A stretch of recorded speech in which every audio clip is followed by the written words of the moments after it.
Bem, queridos, como nós temos falado a respeito do Espírito Santo após o arrebatamento da igreja, como nós falamos a respeito desse detentor que o apóstolo Paulo, ele disse que tem algo que detém a manifestação do anticristo, do governo do anticristo, que era o detentor.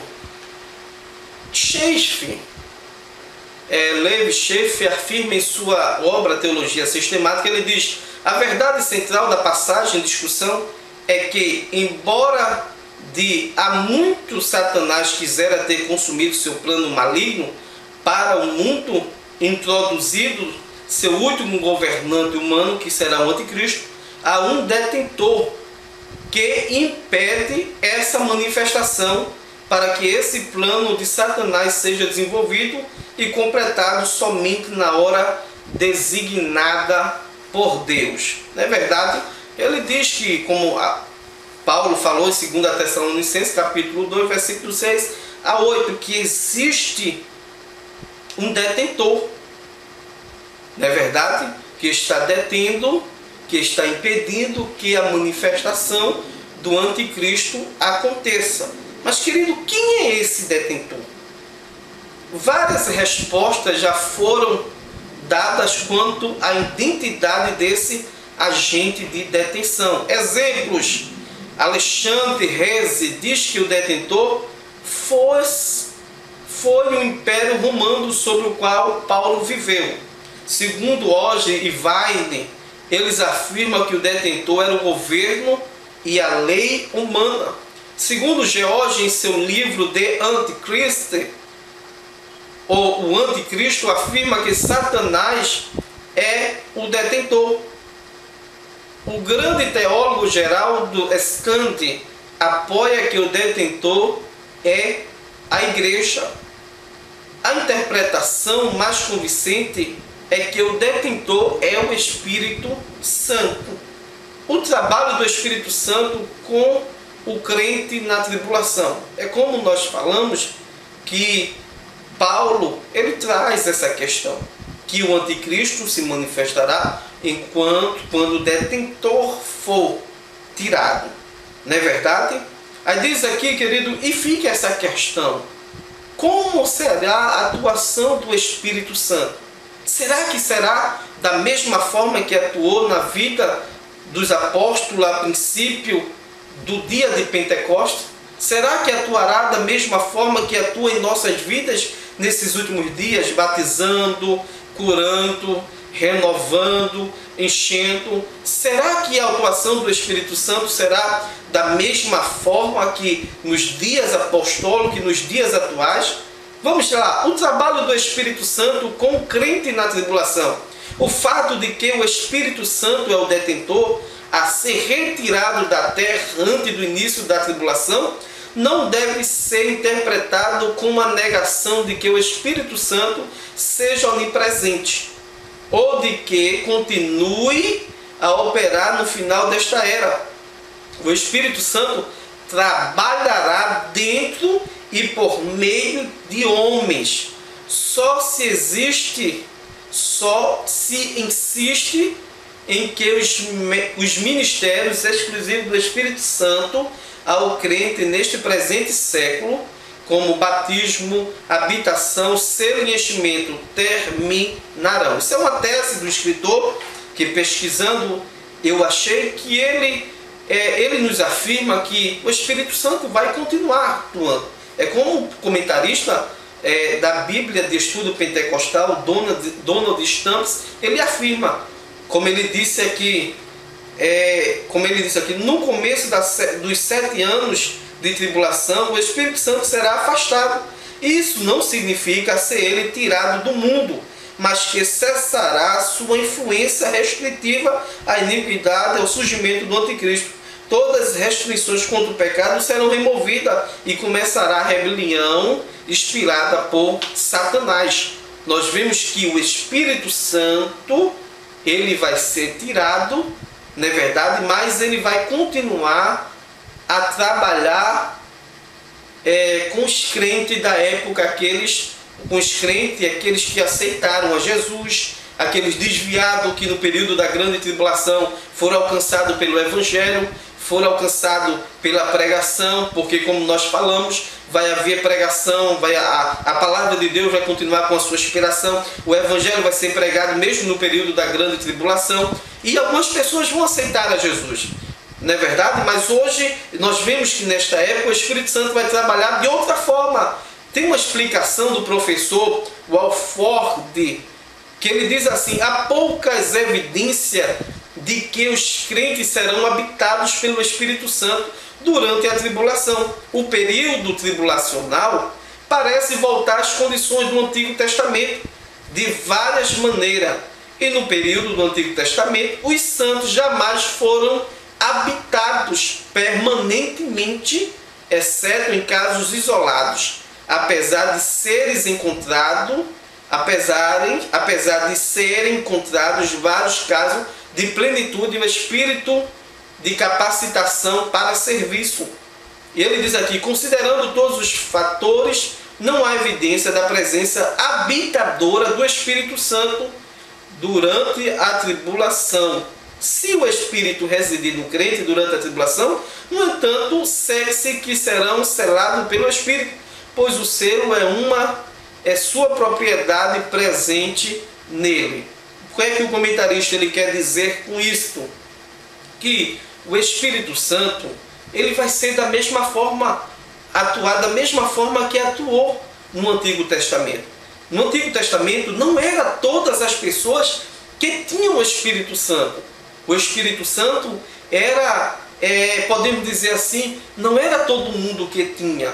Não era todo mundo que tinha o privilégio de ter o Espírito Santo na sua vida, como nós temos hoje. A Bíblia diz que quando nós aceitamos a Jesus, o Espírito nos sela. Mas no Antigo Testamento não, querido. Somente algumas pessoas que eram escolhidas por Deus que recebiam o Espírito Santo. Não é verdade? Um exemplo: Davi foi ungido a rei e a Bíblia diz que o Espírito se apoderou de Davi. Saul, a mesma forma. Samuel, foi a mesma forma. Mas o Espírito, querido, não vai atuar da forma que atua nos dias de hoje. Segundo o comentarista, ele vai trabalhar de uma forma, mas de uma forma como no Antigo Testamento. Não é verdade? Que Deus ele possa nos ajudar, que nós possamos aprender esta lição tão maravilhosa para as nossas vidas. Queridos, fica bem claro essa questão, que a manifestação do anticristo, voltando um pouco à lição passada, só se vai dar quando a igreja for tirada. E o Espírito Santo, ele vai ser tirado, ele não vai atuar da mesma forma que atuou no período apostólico. E tampouco no período que hoje nós vivemos, que hoje nós recebemos o batismo do Espírito Santo, a renovação do Espírito Santo. Essas questões, essas atuações do Espírito Santo vai ser restrita no período da grande tribulação. Ele não vai atuar daquela forma como atuou, como diz aqui o comentarista. Todas as restrições contra o pecado serão removidas e começará a rebelião inspirada por Satanás. Que Deus possa continuar nos abençoando, e nós iremos para o segundo tópico: a proclamação dos mártires. Tanto no Império Romano como em nossos dias, muitos são os torturados e mortos por amor a Cristo. Todavia, os mártires durante o governo do Anticristo superarão a todas as cifras já registradas.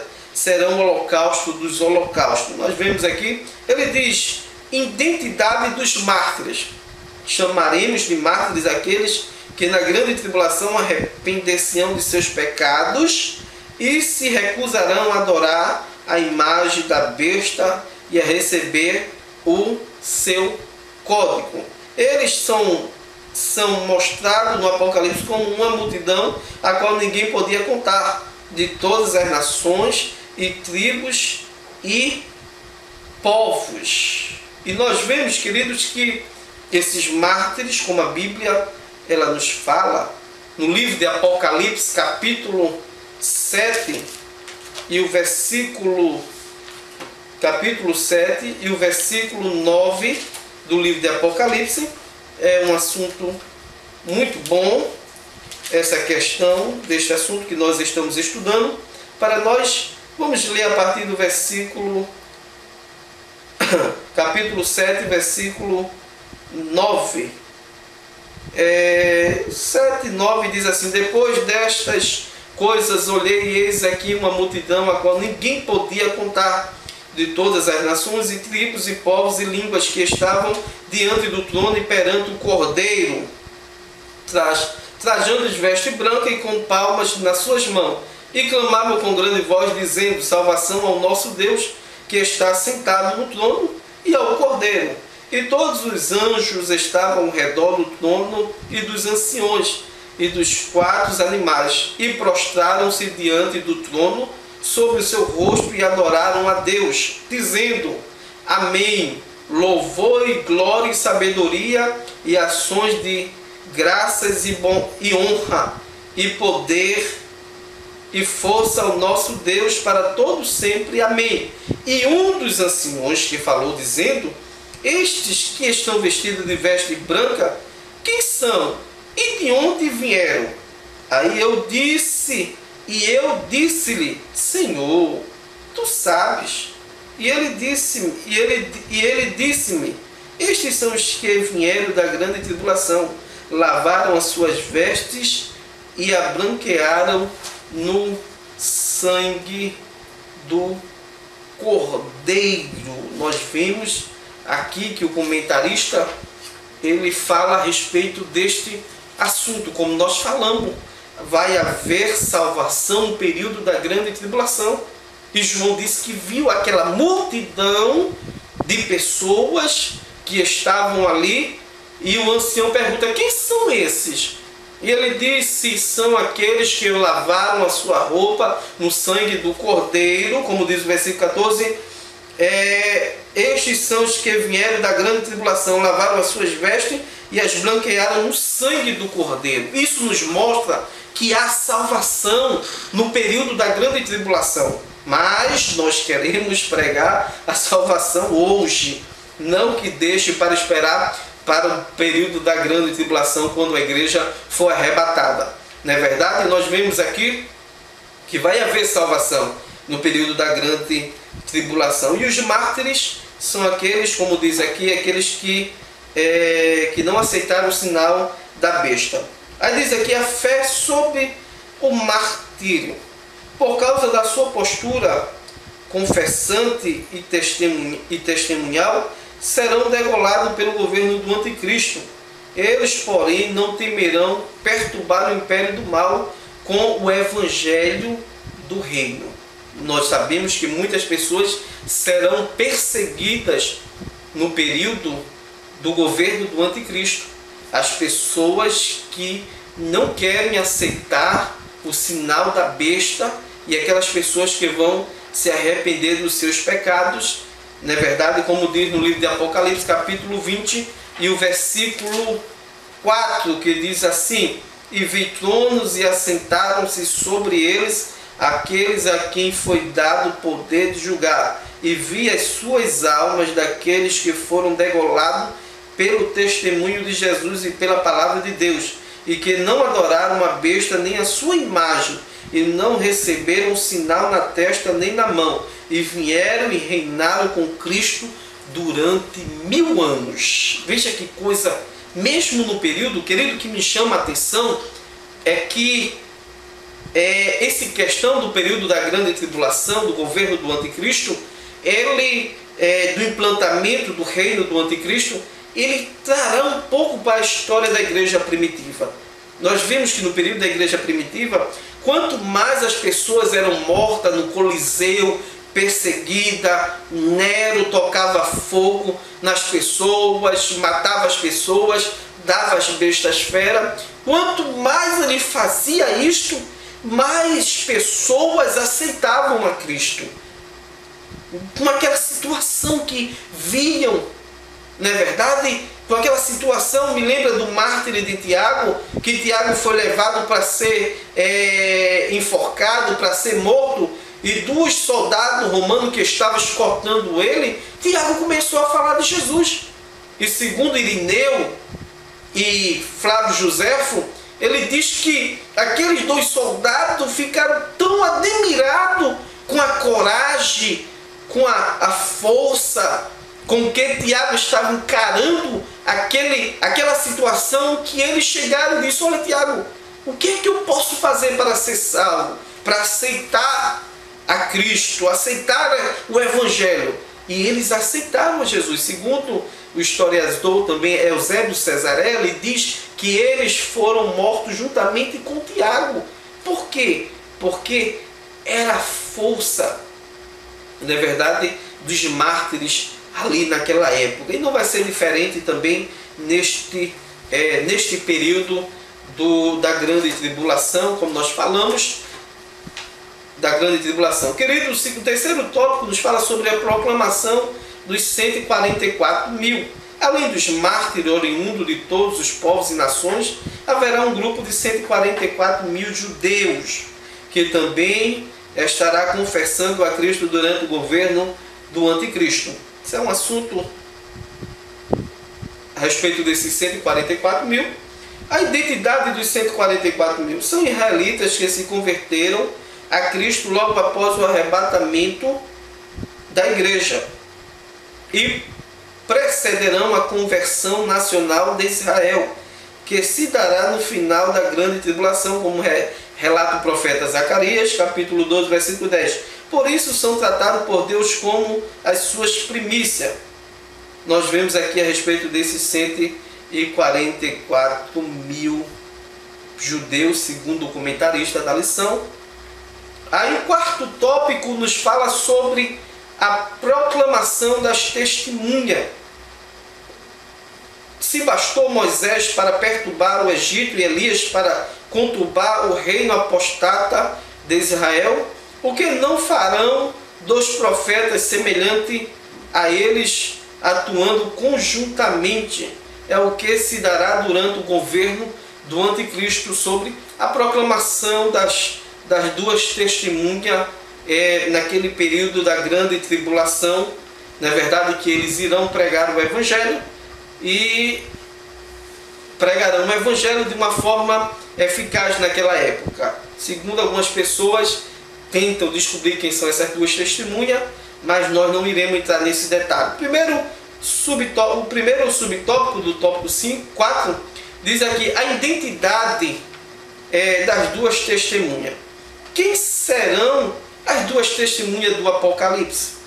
Moisés e Elias? A Bíblia não diz, por isso não quero especular sobre as suas identidades. E aprendi que não preciso ter voz quando a palavra de Deus se cala. Isso aqui são assuntos que muitas pessoas afirmam que essas duas testemunhas, Moisés e Elias, mas só que a Bíblia não tem respaldo. Ela não nos dá esse respaldo bíblico para nós afirmarmos categoricamente que essas duas testemunhas sejam Moisés e Elias. Não é verdade? Ele diz aqui: os dois profetas agitarão o reino do anticristo, desmascarando como emissário de Satanás e proclamando sobre toda a terra os juízos divinos. O seu ministério durará 1260 dias. Eles têm poder para fechar o céu, para que não chova nos dias da sua profecia, e têm poder sobre as águas para convertê-las em sangue, para ferir a terra com toda sorte de praga, quantas vezes quiser. Essas duas testemunhas, queridos, serão importantes para a salvação de almas no período para a pregação do Evangelho. Serão como Jezabel disse para o profeta Elias: tu és o agitador, o perturbador de Israel. Essas testemunhas, elas vão pregar o Evangelho, ela vai pronunciar as boas novas de Cristo.